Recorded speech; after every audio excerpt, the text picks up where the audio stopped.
Hey everyone, it's been a little while. Let's talk about some books. Specifically, let's talk about all the books I read in 2020. I read 30 of them. I read 30 books, and I'm going to talk about them because I want to. And this channel has been collecting dust, so I might as well use it for something. So on the screen, as I go through each book, you are going to see some symbols, some abbreviations, and some words. And they are my key for how I've organized the books I read this year. So I rate my books not by stars, which I know is the common thing people do when they're rating books, but that's too hard number for me. So I have a method that I use to talk about books, which I call the shrug scale. What is the shrug scale? It's a very flexible, not specific, super subjective way to talk about books. And there are three points on the shrug scale. One which is yup. And a yup is a good book. It's an enjoyable read that I would recommend to most people. Then there's a meh. And a meh is an okay book. It wasn't bad. I might recommend it. I didn't have any problem with it. And then there's a nah. And it was a book that was barely worth it, and I would only recommend it under very specific circumstances. It's important to sort of clarify that none of these are no's. And the no is, well, we don't have no's here. Because in my opinion, a no is a book that's not worth finishing. I don't have time for no's, so if I stumble across a book that's a no, I just stop reading it, and I don't count it on a list anywhere. I don't keep a do not finish list, because it wasn't worth my time, so why keep track of it? So none of these books that I read this year were no's. I only read books that were good enough to keep reading. So, our sliding scale of yep, meh, and nah. The other way I tracked books this year was how I got the book, how I ingested book, and there's a couple different categories. The one category, or I guess probably the most prevalent category, is bought. And bought is a book that I purchased full price, got it new, paid for the book, bought the book. The second category is borrow. A borrowed book is one that I either got from a friend or a library, a book that I didn't pay for and I don't have. I gave it back to somebody or someplace. There are the seconds, which are books I got secondhand, didn't pay full price for, I was not the original owner of. We got the LFLs, which are our little free library finds. If you don't know what a little free library is, I highly recommend you look it up. You probably live near one. They are everywhere. But little free libraries are a sort of community-driven take a book, leave a book. And I got a number of books from little free libraries this year. I really kind of searched and tracked down all of my local little free libraries, and I unhauled a lot of books to them, and I got a lot of books from them. Next we have the ABs, which are the audiobooks, which are books that I read with my ears. I get all my audiobooks through Audible because it's easy and convenient. As much as I don't like giving Amazon my money, Audible is pretty convenient. So there's a lot of audiobooks, especially around the end of the year. And then the least represented category on this list of 30 books, which is the Kindle reads. And this is exactly what it says on the tin. It's a book that I read digitally on a Kindle. There weren't a lot of those this year. My poor, old, dusty Kindle. I also denote books that are rereads, which is it's a book I read before, which is represented by a little RR. And if it has a little heart, it means that it's a new favorite or a particularly great read that I had this year. Alright, enough of the preamble, let's talk about some books. First book on this list is Devil in the White City by Eric Larson. If you have never heard of Devil in the White City, it's a great book. I Highly recommend it. It's a work of nonfiction about the Chicago World's Fair, and it's about the planning and basically the creation of the World's Fair. At the same time, it also discusses H.H. Holmes, who was a serial killer in Chicago during the time of the World's Fair, and basically how he took advantage of the World's Fair as, bringing tons of people to Chicago to do terrible things. And I gotta say, with this book, the actual logistics and planning part of the book, just kind of okay. The real moneymaker, the real shine on this book are the parts where they talk about H.H. Holmes, because gosh, what a wacky fella. And by wacky, I mean absolutely terrible. He did very bad things. He built a murder hotel, or rather, had other people build him a murder hotel. Definitely a good read. It's like the Eric Larson book. It's a very well-loved, highly acclaimed book. It's a good book. Next is American Fire, Love, Arson, and Life in a Vanishing Land by Monica Hess. I loved this book. This book was so very good. American Fire is a true crime novel about a string of arsons that happened in Accomack County, Maryland, on the Eastern Shore. And it is so riveting. I couldn't put this book down once I picked it up. It is such a well-written piece of true crime, because not only does Monica Hess follow pretty much day by day from the beginning the actual arsonist, but she then jumps to what was happening in the town, what the police were doing, what the fire department was doing, the news coverage this was getting, and how it affected this whole region, which is a notoriously kind of poor region of Maryland. A great book. Can't recommend this any higher. This was definitely the best nonfiction book I read all year, which, I really hit that early on in the year. Second book I read of the year, and nothing could top it in the terms of nonfiction. Great. Absolute fantastic read. After that is Nature's Temples, The Complete World of Old-Growth Forests by Joan Maloof. This is a nature read. It's a nonfiction nature book that it's basically exactly what it says on the cover. It's about old-growth forests. It is actually a collection of essays that Joan Maloof wrote about old-growth forests. This is the second book I've read by her. Her other book was also about trees. She is a woman who knows what she's talking about when it comes to trees. She's a botanist. This is a very nice, relaxing read. It's a very beautiful compilation of essays that are just love stories. Not love stories, love letters, that's what I mean. They're love letters to trees and the importance of old-growth forests and how absolutely devastating it is that we are running out of them, and the few that we have that are protected, they aren't as accessible to the public, which makes sense because the number one enemy of old-growth forests are human beings. This is a very nice, calming read. It's a good, sitting on a front porch, read a little bit of, read an essay at a time kind of read. Very chill. Next book is Northland, a 4,000-mile journey across America's forgotten border by Porter Fox. This is a very nice piece of travel writing. It's about Porter Fox's journey across the American-Canadian border. Not across it, along it, I guess. Where he goes from Maine to Washington, following the American-Canadian border. He does it over several trips. It's not like one big hiking trip, but he goes on canoe, he goes by car, he walks parts of it. And with each region that he goes through and talks about his actual travels, he then also talks about the history of that region and the history of the American-Canadian border in that area. Another nice piece of nonfiction, chill writing.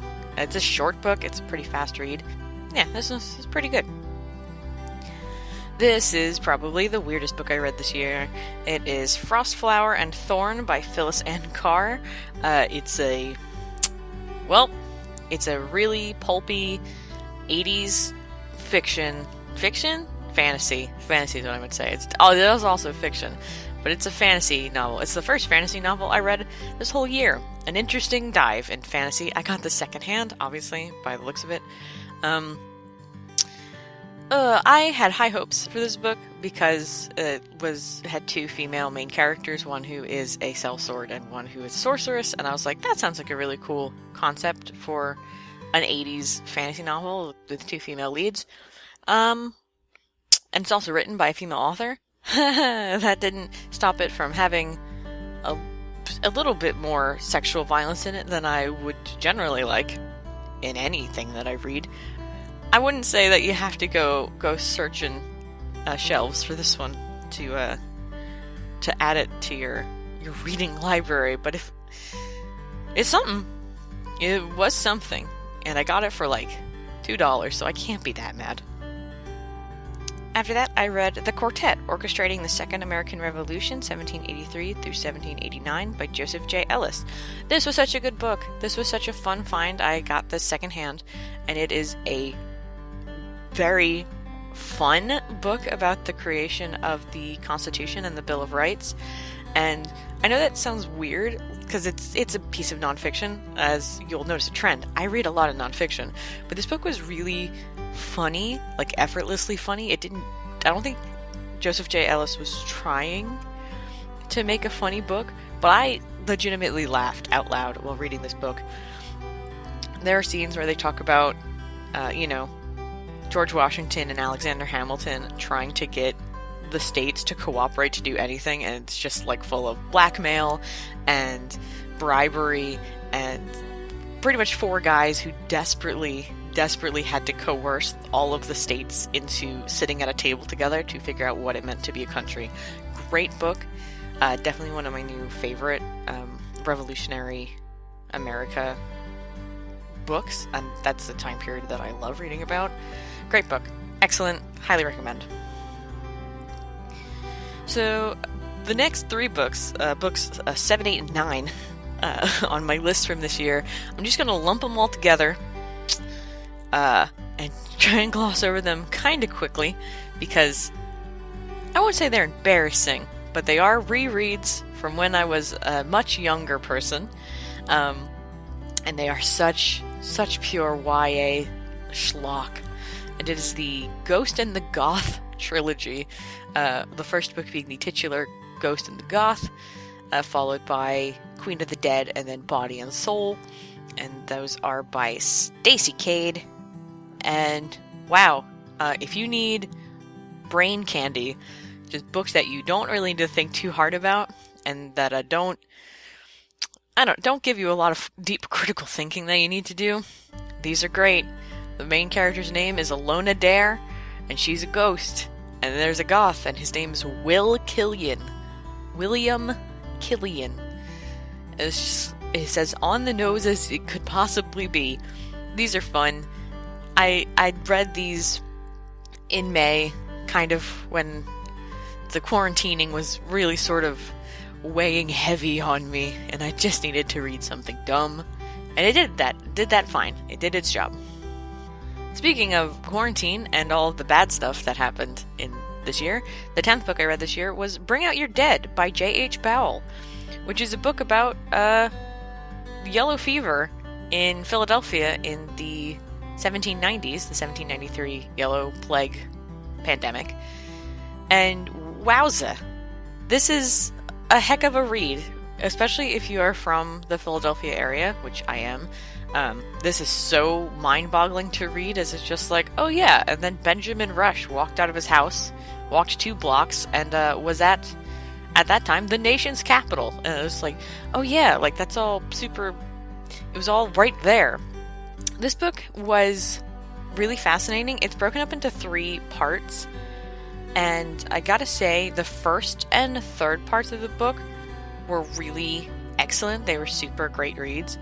The second section of the book was pretty unenjoyable. There's just something about the tone of that part of the book that I really didn't dig, but If you want a book about epidemiology and, pandemics and illness, but you want it detached a little bit from the current situation, Bring Out Your Dead. Definitely a good pickup because it's a 200-year-old illness, and it really shows how far we have come in medicine. And if anything else, it's encouraging in how far we have come in our understanding of germ theory. The 11th book I read this year was Fruit of the Drunken Tree by Ingrid Roja Contreras. Fruit of the Drunken Tree was a heavy book. It is about two young girls, a girl who's about 9 and I think a girl who's like 14, who live in Colombia in the 90s during the revolution. And it's a book about the different ways those two girls were experiencing their country in a time of turmoil and tragedy. It's rough. It's a rough book. It's a good... Obviously, it wasn't a bad read. I read it, but it was a rough read.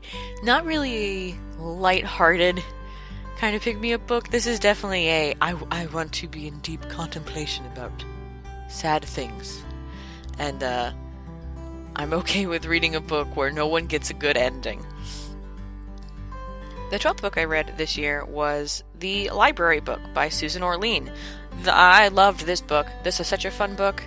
So this book is about the 1986 Los Angeles Public Library fire, which is a real thing. Again, another work of nonfiction. And it's about how the main branch of the public library in Los Angeles burned.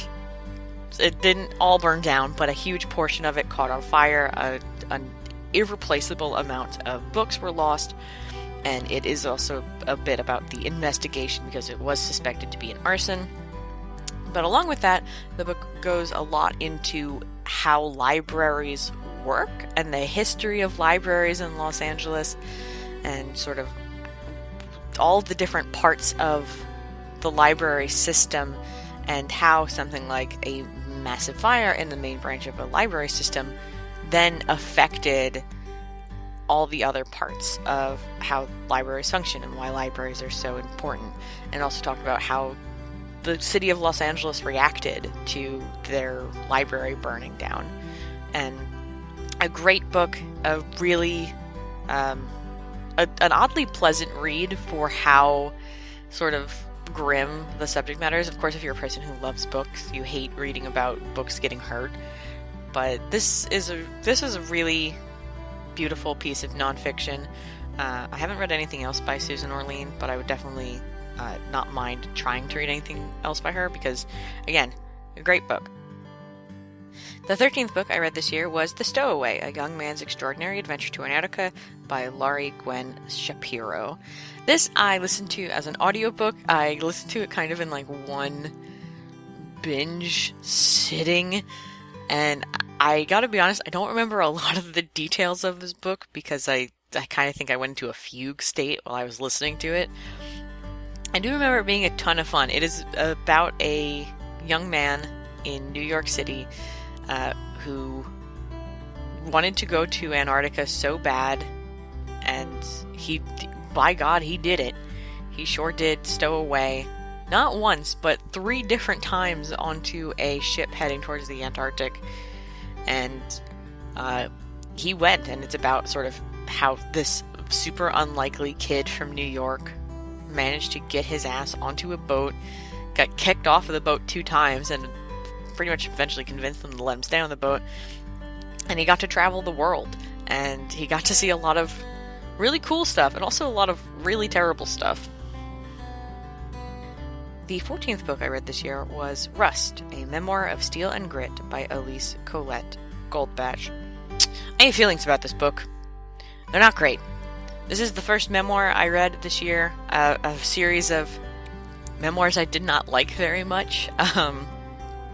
This is a book about Elise Colette Goldbach and how she was at a point in her life where she was in grad school and she kind of found herself running into a dead end. She later got diagnosed with bipolar disorder, which would explain a lot of things that were going on and why she kept losing focus and going into these manic states followed by deep, deep depressions.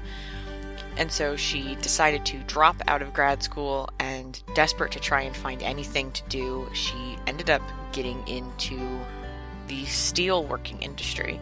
And it's about her getting into that industry and what the steel working industry was like, while she also reflects on parts of her life and sort of coming to terms with her mental illness.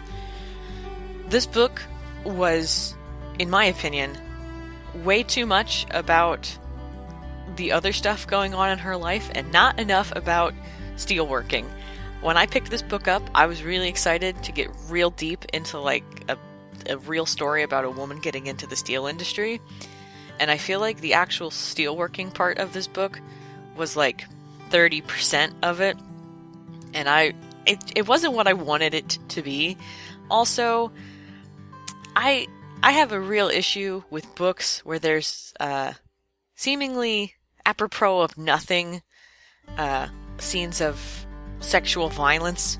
And this is one of those books where we're going fine, we're talking about steel and stuff like that, and then suddenly there's like a 3-page description of a sexual assault. And I didn't sign up for that when I started this book. So I finished it. There were some things to like in it, but for the most part, this is a solid nah from me. After that was book 15, another nah, which was Isaac Storm, A Man, a Time, and the Deadliest Hurricane in History, also by Erik Larson. This is the second Erik Larson book I've ever read, and after The Devil in the White City, I was really hopeful. But Isaac Storm is one of Erik Larson's earlier books. It's from, I believe, 1999 or 2000, and wow, you can tell that his writing got better since then. This was not a very good book, in my opinion. My biggest problem was I didn't understand why this book existed.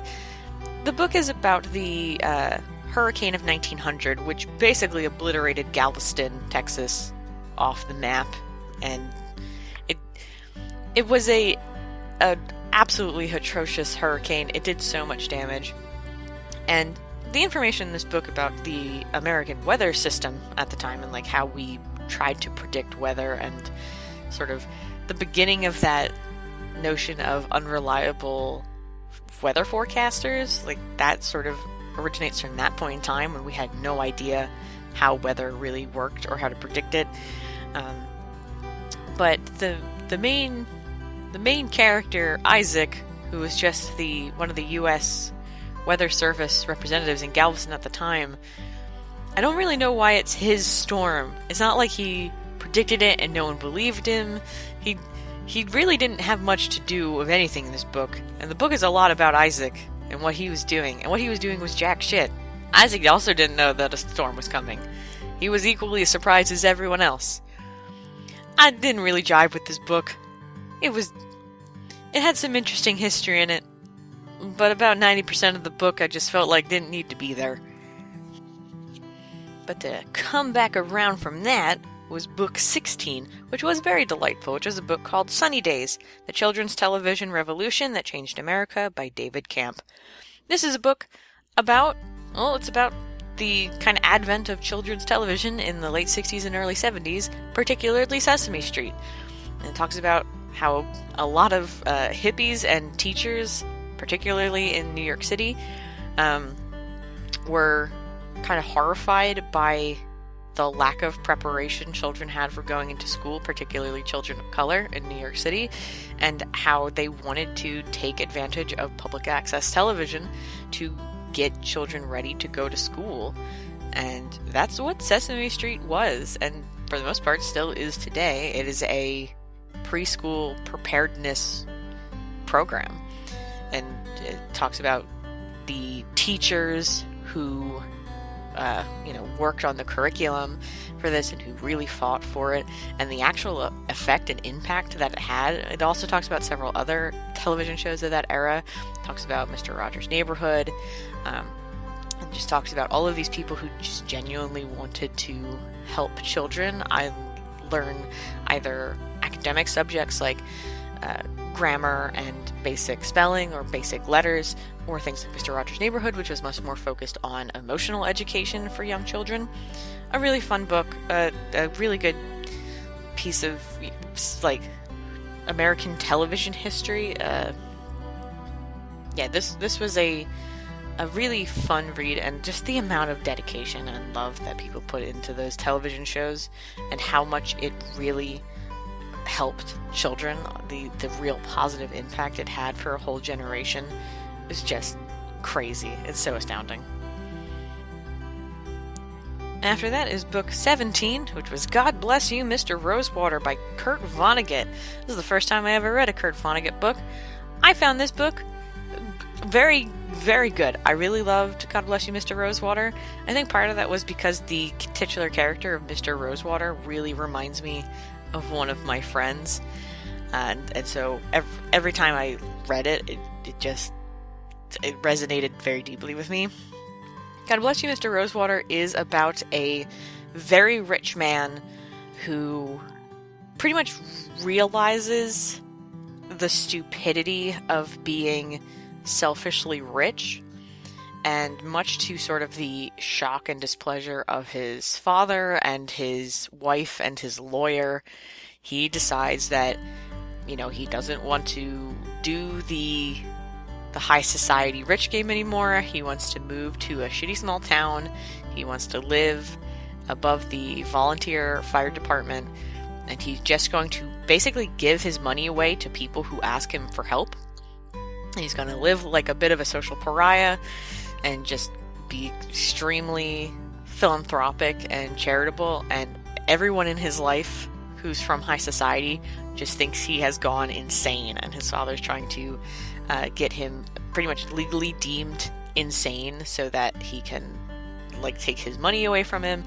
This is a heck of a book. I haven't read anything else by Kurt Vonnegut, and I don't know how this ranks in the Vonnegut canon, but I really enjoyed this. This is a very interesting book to read with a modern lens, where we have so much more of that, rich people who are so far beyond the reaches of normal people, and what would happen if, say, I don't know, like a Bezos kind of guy was just like, I'm just gonna live in the middle of the woods and just give my money away. That's kind of the vibe this book has. It's a good book. Also, I love the cover of it. Book number 18 was Our Magnificent Bastard Tongue, An Untold History of English by John McWhorter. I listened to this audiobook, and it was a really interesting breakdown of the history of the English language and where English gets a lot of its oddities. And you pretty much blame the Celts. Celts are where we get a lot of our oddities. If you are into linguistics, this is a really good book. I highly recommend the audiobook, which is how I listen to it. It is narrated by the author, and there are some anecdotes in the audiobook that clearly don't exist in the text version of the book, because he comments on it. There'll be parts of the audiobook where he'll be and because you're listening to the audiobook of this, you get to hear my terrible pronunciation, and then he proceeds to try and pronounce something. This is just a fun little bit of linguistics fun trivia. This definitely feels more like a neat trivia book, like a book where he clearly really cares about linguistics, but you sort of come out of it just with a lot of fun facts about the English language. Book 19 on this list is kind of a big shift away from tonally most other things I read this year at this point. It is actually a reread from when I was in high school, called By the Time You Read This, I'll Be Dead by Julianne Peters. This is not a really fun book, I guess.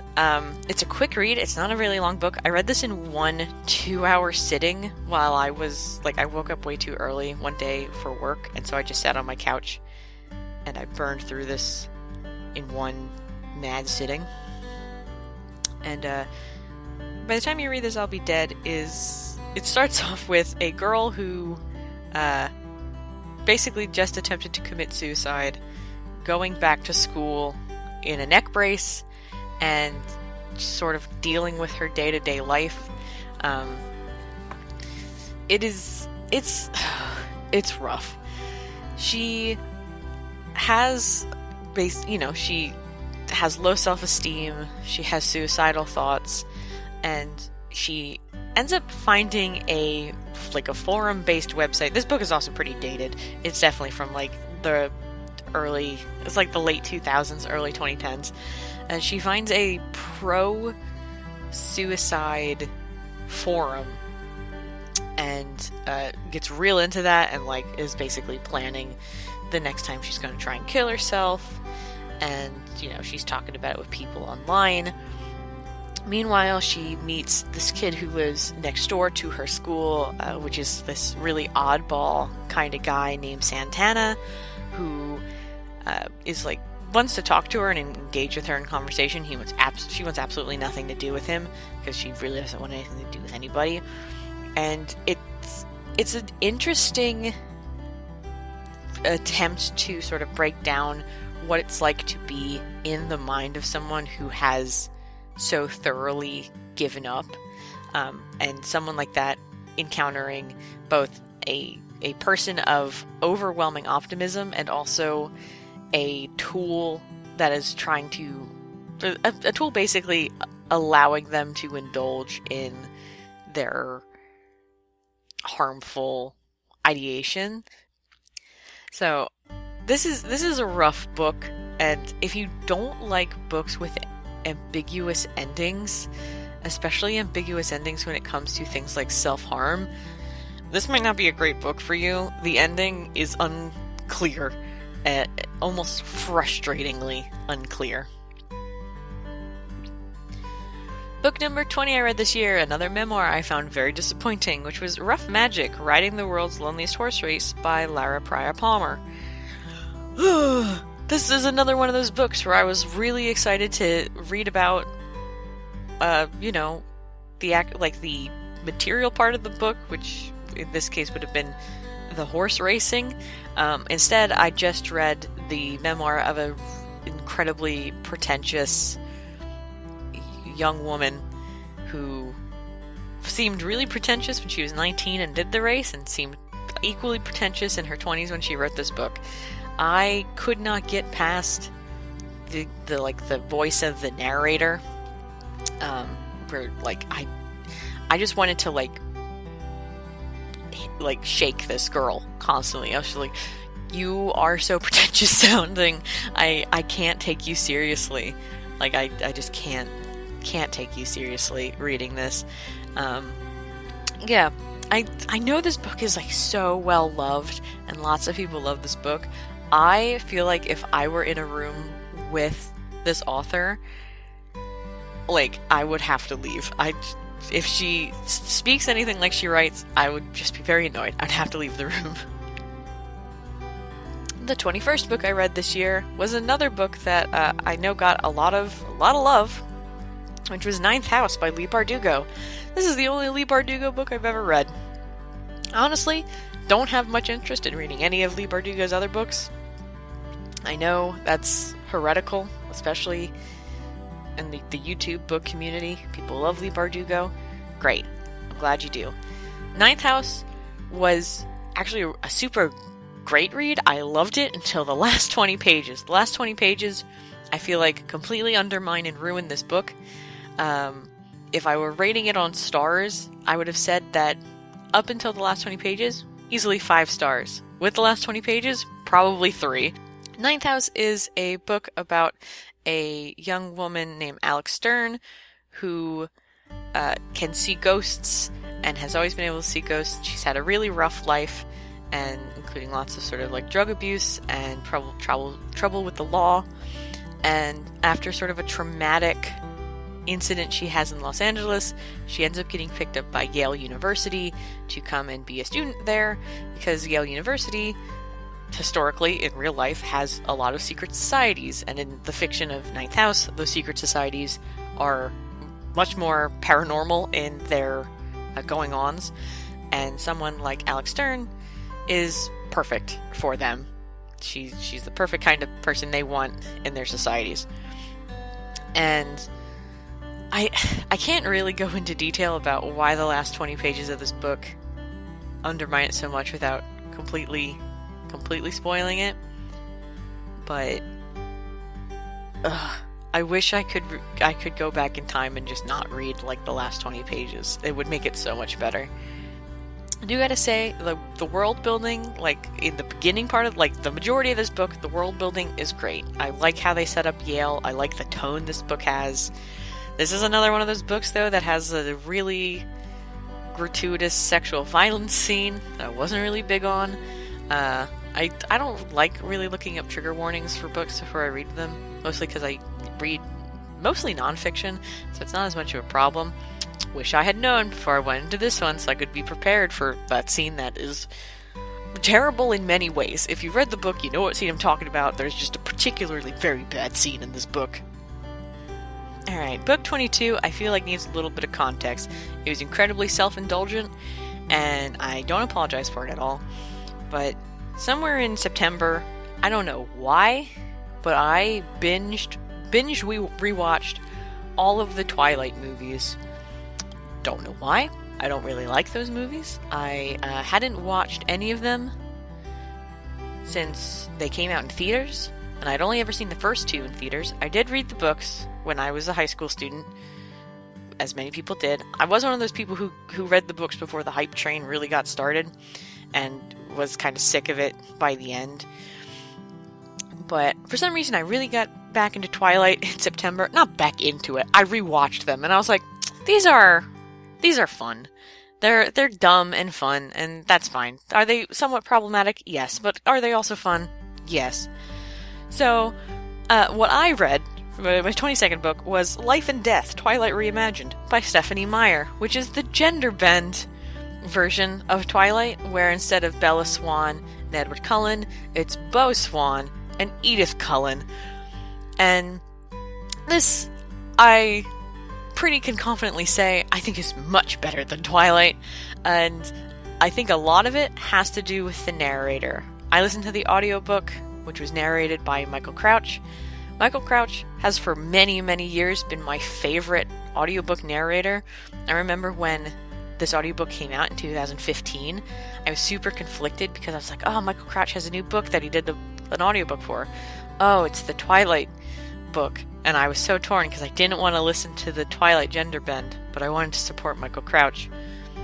Well, good news. This mad lad did it again. His narration is excellent. Also, Stephanie Meyer, you minx, you fox. You might go into this thinking, oh, it's going to be pretty word for word the same. It's not. It's different, and the characters are different, and Beau is the best, and Edith is so much hornier than Edward was. This is so fun. This audiobook is such a delight. The ending is not the same. If you know how Twilight ends, guess what? You don't know how this book ends. And this is a joyride. It's so funny, and especially if you know Twilight, experiencing this and finding the differences and seeing actually how different the character of Beau and Edith are. God, I love Edith. Edith Cullen is great. This is so much fun. It's a really fun reimagining. Stephanie Meyer, I'm sorry that everyone says terrible things about you, but you knocked it out of the park with this one. No, I will not read Midnight Sun. I don't have that kind of time. 23rd book I read this year was How to Hide an Empire, A History of the Greater United States by Daniel Immerwahr. This is an audiobook that I have actually been listening to for like a year and a half. I started it definitely in 2019, but I finished it in November, so I'm counting it for now. This is a nonfiction about America and its non-state territories. So that would be the actual territories, islands that we own that aren't really recognized, territories that we have or had but don't anymore, such as the Philippines. Before I read this, I didn't know that America had owned the Philippines, but yeah, the Philippines was ours for a while. And, it talks about how we acquired Guam and Puerto Rico and the Virgin Islands and American Samoa. and it talks about like how military bases in other countries operate and the legality of that and how that sort of happened and became a thing we were allowed to do. It talks about Guantanamo Bay, which, as you may know, is a part of Cuba that we don't own, but we own it. This is a really fascinating look at parts of America that like they definitely don't teach in history classes, or if they do, it like they get a sentence where it's like, and in the Spanish-American War we acquired the Philippines, and then they never talk about it again. They never talk about how we lost the Philippines. We didn't lose the Philippines. We let the Philippines go after they were really mad at us for a long time. Anyway, this is a very fascinating piece of like American history that just isn't talked about a lot. I thought this was great. I thought this was a very good book. Book number 24 is the first memoir this year that I didn't hate. It was the first memoir I didn't hate this year, which was Hillbilly Elegy, a memoir of family and culture in crisis by J.D. Vance. I know that this book got a lot of mixed reception about the portrayal of sort of hillbillies and Appalachian folk. And I have no position to talk on that at all, because that's not my people. I thought this was a very interesting memoir, though. J.D. Vance is not, I guess, a traditional member of hillbilly society. He is descended from Appalachian mountain folk, but sort of grew up in poor suburban and, kind of edging on rural communities, and sort of saw the patterns of sort of failure and bad decision making that happens in those communities, and he sort of tries to figure out why those cycles happen, along with specifically talking about his family and his experiences and the hardships he faced, and how his family was also a victim to these cycles of violence and these cycles of not being able to move, not even just up in life, but laterally in life, just being stuck. I enjoyed this book. I listened to the audiobook, which was narrated by J.D. Vance. I didn't have a problem with this, and maybe that's just because I'm not from the communities this book talks about, but I really didn't find anything wrong with it. I thought it was a very interesting look at a part of American culture I'm not familiar with. But yeah, Hillbilly Elegy didn't really have a problem with it. Thought it was fine. Book number 25 that I read was The Girls of Atomic City, The Untold Story of the Women Who Helped Win World War II by Bernice Kiernan.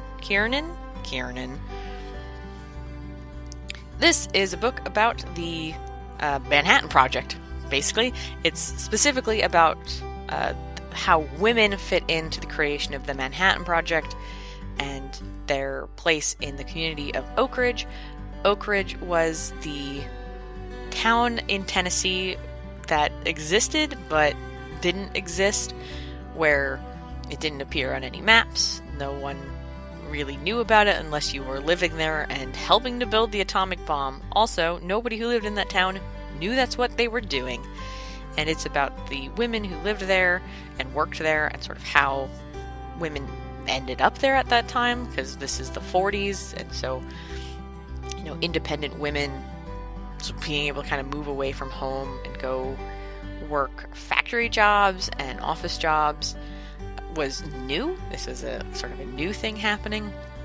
And it talks about how women from different backgrounds fit in to the Manhattan Project. So women of color, sort of poor, rural women, married women, sisters, daughters, and their place, and also their reaction once everyone sort of learned what they were working on there, and how, despite being moved across the country to this place to work on what they just were told was something that would help end the war, they really did end up building a whole community, and like a real town flourished there, so much more than the government was expecting when they set it all up.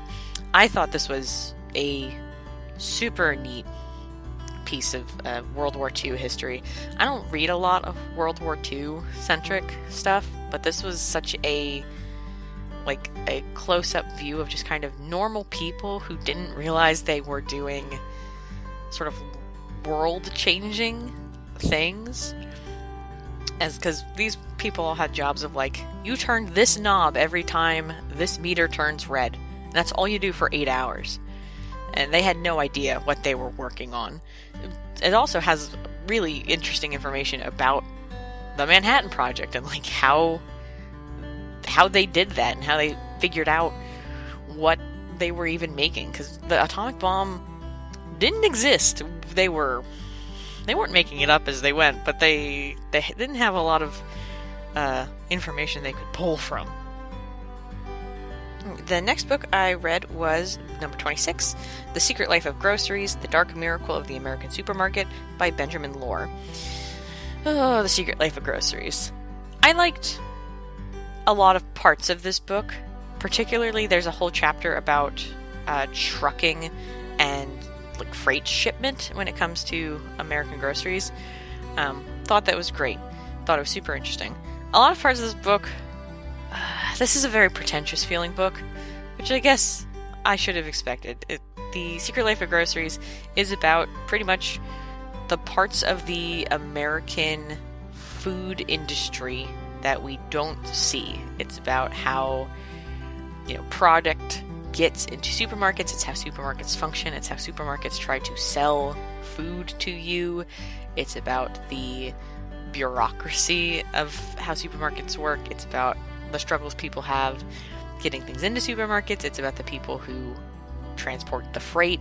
I listened to the audiobook, which is narrated by the author, who did a fine job, but this book definitely reeks of pretension.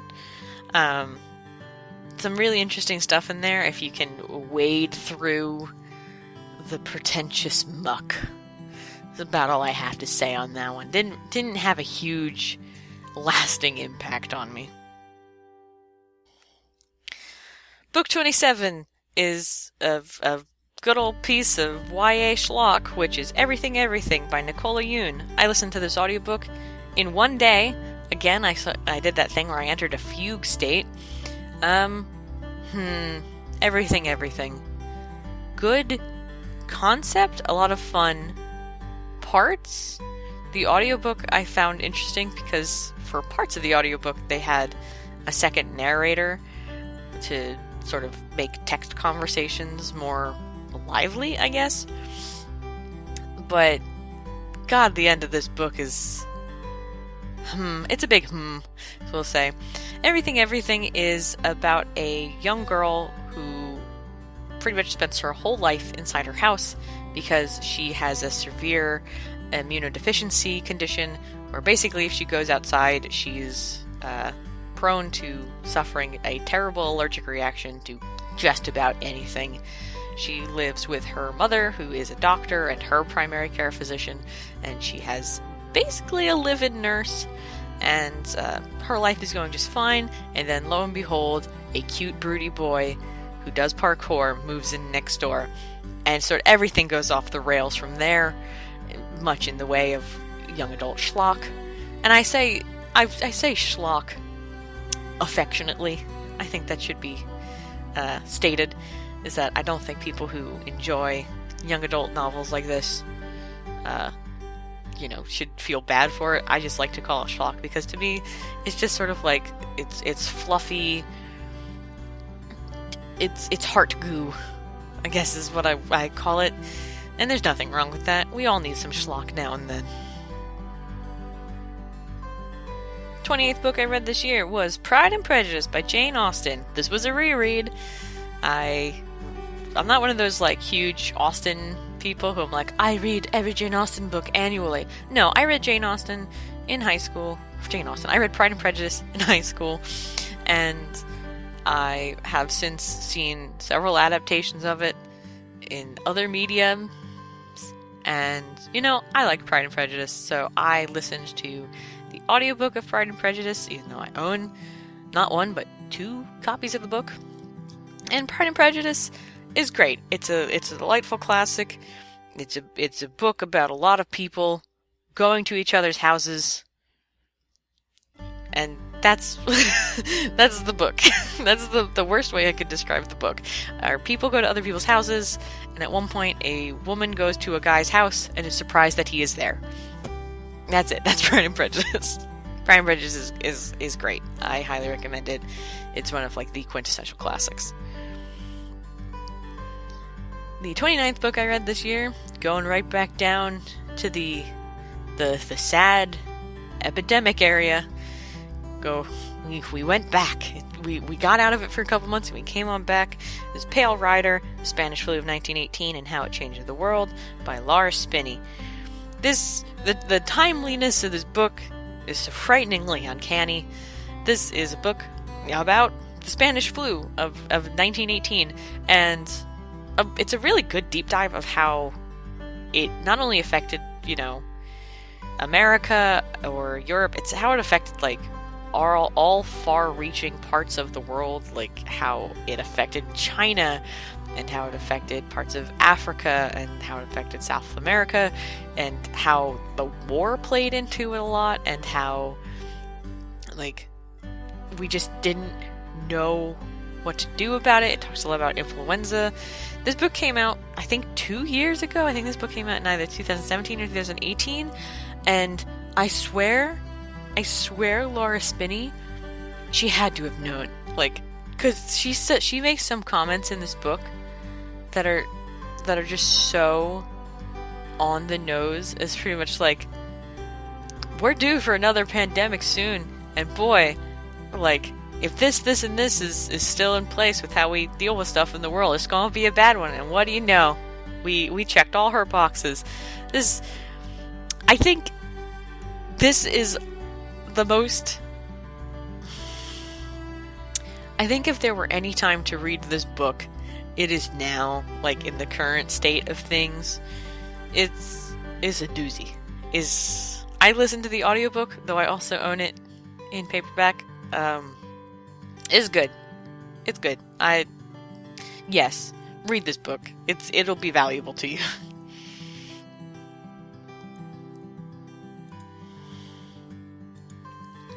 And the last book I read this year, book number 30, was That Wild Country, An Epic Journey Through the Past, Present, and Future of America's Public Lands by Mark Kenyon.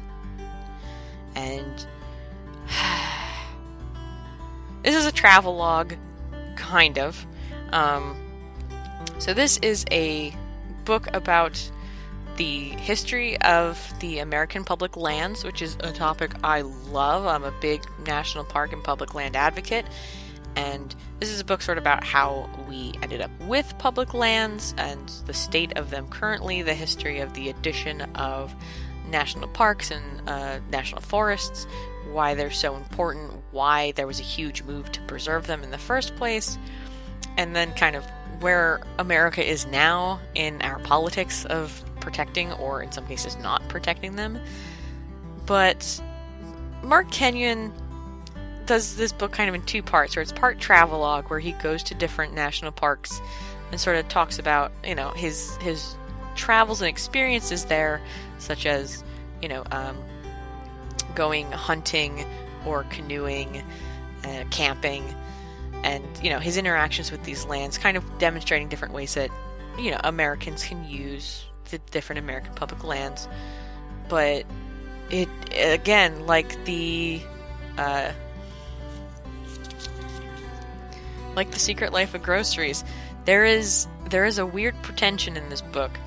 There is definitely something to be said about a book imploring people to go and use their public lands, because if you're an American citizen, you technically have unrestricted rights to public lands, and saying, you should put this book down and go right now.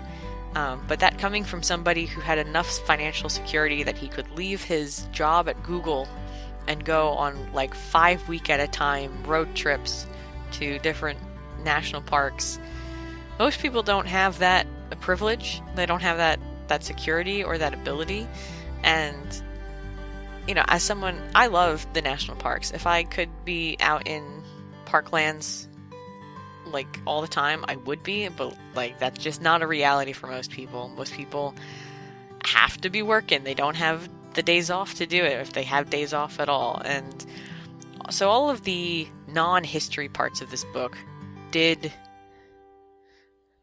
have a pretension to them, where I don't know if this guy kind of realized how privileged he is to be able to just drop everything and like go around in an RV for 3 weeks and not have to worry about anything, because that is his job, is to be a podcaster, which is what the thing that he does. He's a podcaster and a nature writer, and it's like, I'm glad you can make enough money to do that, but that's not reality for everybody. But this is a book that I am torn on, because I think all of the history parts of this book are super interesting, very, very well researched, good, hearty, meaty chunks of history, but you have to deal with all of his anecdotal nonsense to get to it. And it was enough of a compromise that I could finish the book, but I don't know if I could read it again. And that was it. That's the 30 books I read this year. I read 30 of them. Wow. But yeah, that's all the books I read in 2020. I don't know if this video's good or fun at all, but I don't care, because I read a lot of books and I wanted to talk about them. And now I'll probably disappear for a long time again, but whatever. Thanks so much for watching, and until next time, bye!